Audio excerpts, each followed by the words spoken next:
BJP উপপ্রধানকে গ্রেপ্তারের দাবিতে বিশালগড় থানায় মহিলা কংগ্রেসের ডেপুটেশন। গত ডিসেম্বর মাসে 27 তারিখ চন্দ্রনগর এলাকার উপপ্রধান গর্ভবতী মহিলার ওপর পারিবারিক ঝামেলাকে কেন্দ্র করে আক্রমণ করেন। অভিযুক্ত উপপ্রধানকে গ্রেপ্তারের দাবিতে শুক্রবার বিকেলে বিশালগড় থানায় ডেপুটেশনে মিলিত হলেন মহিলা কংগ্রেসের এক প্রতিনিধি দল। অভিযুক্তকে দ্রুত গ্রেপ্তার না করা হলে বৃহত্তর আন্দোলন করবে বলে হুঁশিয়ারি দিলেন কংগ্রেস।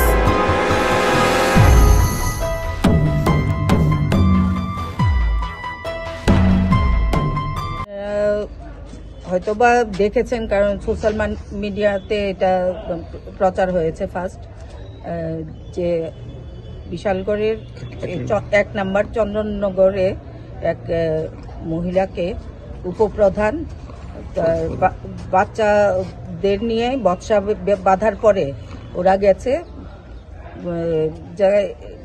বাচ্চারা হয়েছে, তারপর উপপ্রধান নিজে গিয়ে ওই মহিলাকে মারধর করেছে এবং মহিলার মেয়েকেও মারধর করেছে। শুধু মারধর না, তাদের বাড়িতে মেরে পাটা বিঁধে গেছে অবস্থা করে ফেলেছে, মাথা এখন সিটি স্ক্যান করার জন্য বলেছে ডাক্তার।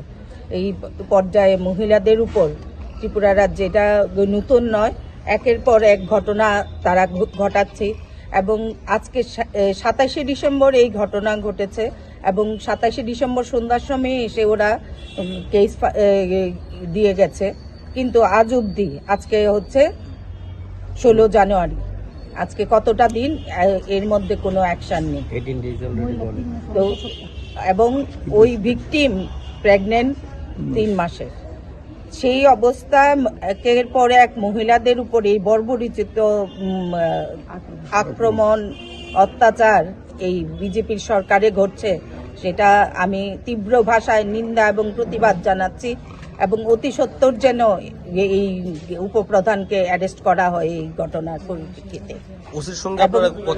আমরা কথা বলেছি, ওনারা দেখবেন। আমরা সবাই এখানে আছে, আমাদের প্রদেশ কংগ্রেসের ভাইস প্রেসিডেন্ট আছেন, জেনারেল সেক্রেটারি আছেন মহিলা কংগ্রেসের, পিসিসির এক্সিকিউটিভ মেম্বার আছেন নিগমানন্দ গোস্বামী, ব্লক প্রেসিডেন্ট, আমাদের ডিস্ট্রিক্ট প্রেসিডেন্ট গোপীনাথ সাহ আছেন এখানে। পুলিশ কি মামলাটা নথিভুক্ত করেছে?